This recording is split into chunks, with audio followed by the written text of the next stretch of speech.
Hello everyone, ఈరోజు అయితే మీకోసం ఎగ్ మసాలా కర్రీ అయితే చూపిస్తున్నాను. తప్పకుండా ట్రై చేయండి. ముందుగా వచ్చేసి మనము నువ్వులని డ్రై రోస్ట్ చేసుకోవాలి. అందులోనే పట్ట లవంగా కూడా వేసుకొని మిక్సీ జార్లో వేసేసుకోవాలి.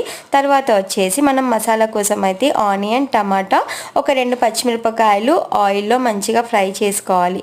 ఇలా ఫ్రై చేసుకున్న తర్వాత మనం ఆల్రెడీ మిక్సీ జార్లో నువ్వులు వేసాం కదా, అవి ఒక్కసారి మిక్సీ పట్టుకొని అందులోనే ఉల్లిపాయలు, టమాటా, పచ్చిమిర్చి కూడా యాడ్ చేసుకొని వీటన్నింటినీ ఒక మెత్తగా పేస్ట్ లాగా చేసుకోవాలన్నమాట. ఇలా చేసుకున్న తర్వాత మనం ఒక కడాయి పెట్టుకొని కడాయిలో ఆయిల్ వేసుకొని పచ్చిమిర్చి వేసుకోవాలి. పచ్చిమిర్చి ఫ్రై అయిన తర్వాత మనం ఆల్రెడీ పేస్ట్ ఇలా ప్రిపేర్ చేసి పెట్టుకున్నాం కదా, ఇది వచ్చేసి ఆయిల్లో మంచిగా కుక్ చేసుకోవాలన్నమాట. తర్వాత వచ్చేసి ఇది ఒక 2 నిమిషాల పాటు అలా కుక్ చేసుకోండి.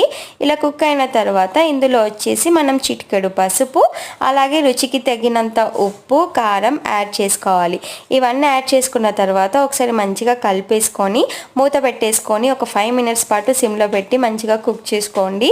ఇది మంచిగా కుక్ అయిన తర్వాత చింతపండు పులుసును అయితే ఇందులో యాడ్ చేయాలి. చాలా కొద్దిగా యాడ్ చేశాను అనమాట. మీకు గ్రేవీ వచ్చేసి ఎంత కావాలో దాన్ని బట్టి యాడ్ చేసుకోండి. ఇలా యాడ్ చేసుకున్న తర్వాత చింతపండు పులుసు మంచిగా కుక్ అవ్వాలన్నమాట. తర్వాత వచ్చేసి ఇందులో కొద్దిగా గరం మసాలా అయితే యాడ్ చేయాలి.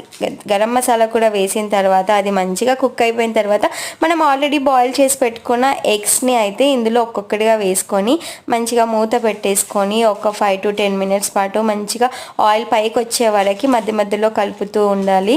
ఇలా మొత్తం ఆయిల్ పైకి వచ్చే వరకు కుక్ చేసుకోండి. అంతే, ఎంతో టేస్టీ అయిన ఎగ్ మసాలా కర్రీ అయితే రెడీ అయిపోతుంది.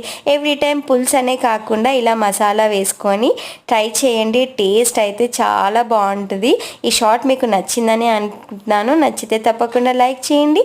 నా ఛానల్ని ఇంతవరకు సబ్స్క్రైబ్ చేయని వాళ్ళు సబ్స్క్రైబ్ చేయండి. మళ్ళీ నెక్స్ట్ ఇంకొక వీడియోలో మళ్ళీ కలుద్దాం. అప్పటి వరకు బాయ్ బాయ్.